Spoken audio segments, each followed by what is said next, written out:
आज हम ऊसर भूमि के चैप्टर में आगे बढ़ते हैं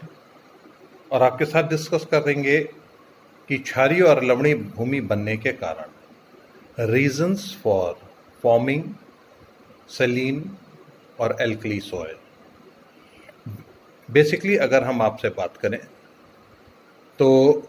ये सलीन और एल्कली सॉइल बनने का मेन रीज़न जो होता है, शुष्क जलवायु होती है। और ये ज़्यादातर शुष्क जलवायु वाले ही एरिया में पाई जाती है, लेकिन इसके अलावा भी और भी बहुत कारण है। पहले एक एक पॉइंट बाय पॉइंट हम आपको इसके साथ हम डिस्कस करते हैं। नंबर 1 पर है ड्राई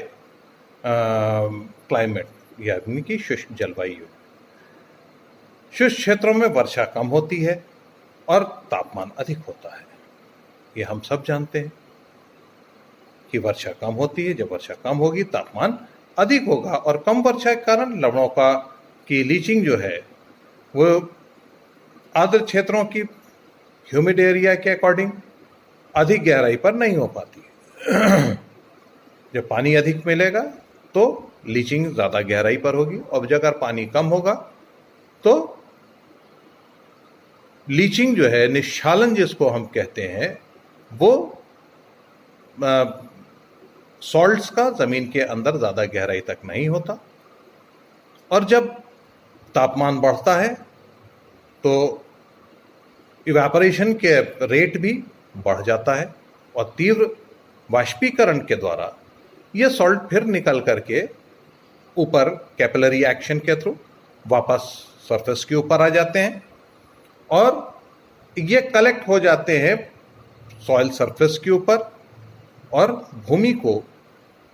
लवणीय या क्षारीय बना देते हैं,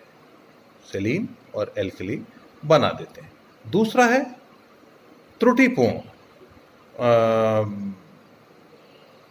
जल निकास, इम्परफेक्ट ड्रेनेज। इसके अंतर्गत भूमि में कुछ गहराई पर अगर कंकड़ अथवा किसी प्रकार की कठोरता होने के कारण वर्षा का जल, जिसमें बहुत से लवण घुलनशील होते हैं और घुले भी होते हैं, शोषित होकर के नीचे नहीं जा पाते, अतः वाष्पीकरण होने पे केश का क्रिया द्वारा, कैपिलरी एक्शन के द्वारा ये सॉल्ट्स वापस भूमि के सरफेस पर एकत्रित हो जाते हैं। और ऐसी जगह पर जहाँ पर ये कठोर सतह हो और बारिश की वजह से ज़्यादा नीचे ना जा पाए और सतह पर इकट्ठे हो जाएं, और वहाँ पर अगर कहीं पर भी झील या इस तरह सा कोई मतलब कि रिजर्वॉयर टाइप की या नहर टाइप की कोई चीज़ जो कि उस सरफेस से ऊपर से गुजर रही है,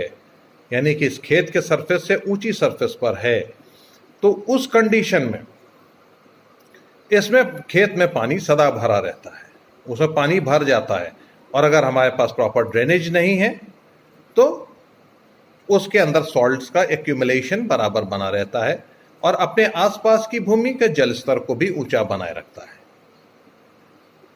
इसलिए वर्षा के अधिकांश महीनों में ऐसे स्थानों में कैपिलरी एक्शन चलता रहता है, और भूमि की सतह के ऊपर खनिज लवण, यानी कि आपके जो मिनरल मैटर हैं, मिनरल सॉल्ट्स हैं, इनकी परत एक लेयर रेगुलरली कलेक्ट होती रहती है।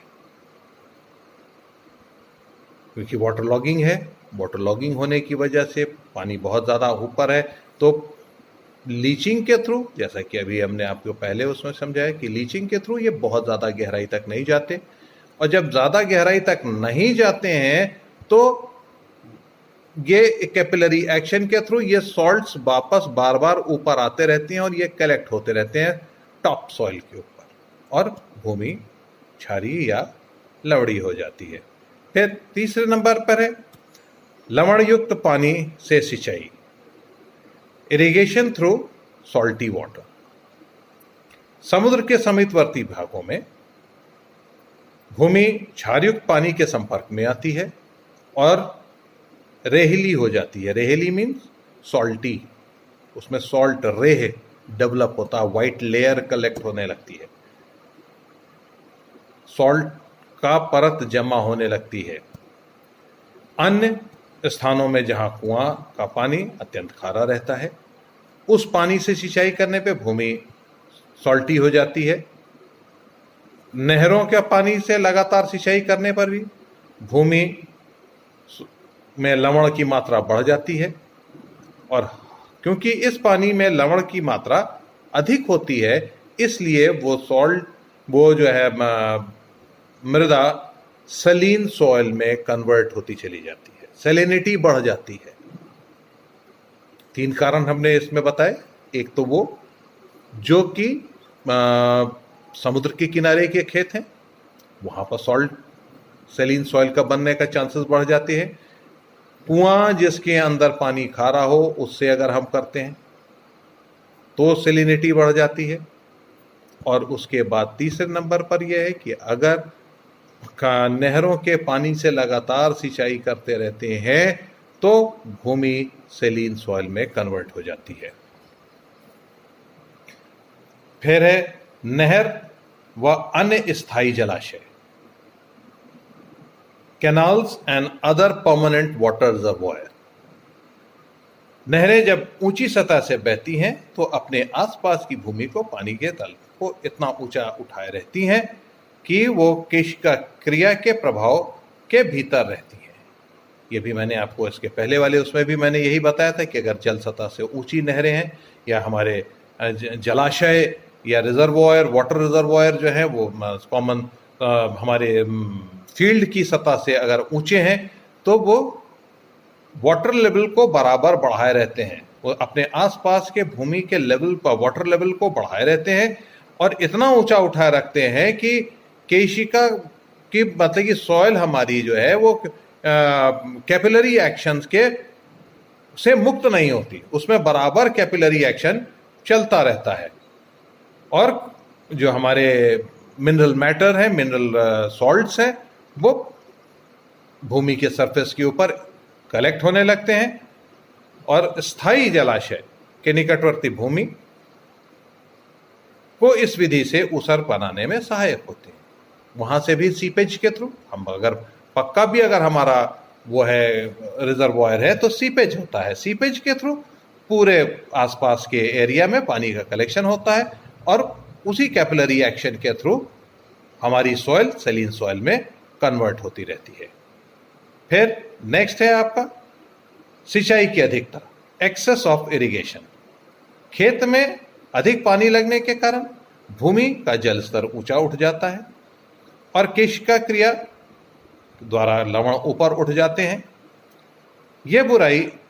नहरी क्षेत्रों में उन स्थानों में अधिक पाई जाती है जहां खेतों में फ्लड इरिगेशन उपलब्ध होता है, यानी कि over irrigated land will soon become unfit to grow crop due to salts, due to soluble salts। दूसरे शब्दों में अगर हम कहें, खेत में पानी अधिक लगने के कारण भूमि का जल स्तर ऊंचा उठ जाता है। अब जब भूमि का जल स्तर ऊंचा उठ जाता है तो कैपिलरी एक्शन स्टार्ट हो जाता है, और जब कैपिलरी एक्शन स्टार्ट हो जाता है तो जो हमारे सॉल्ट जो नीचे लीच डाउन हुए थे, जो कि एक हमारे जो एक वो होता है, एक सेट इतने नीचे हमारा जाना चाहिए, एक लेवल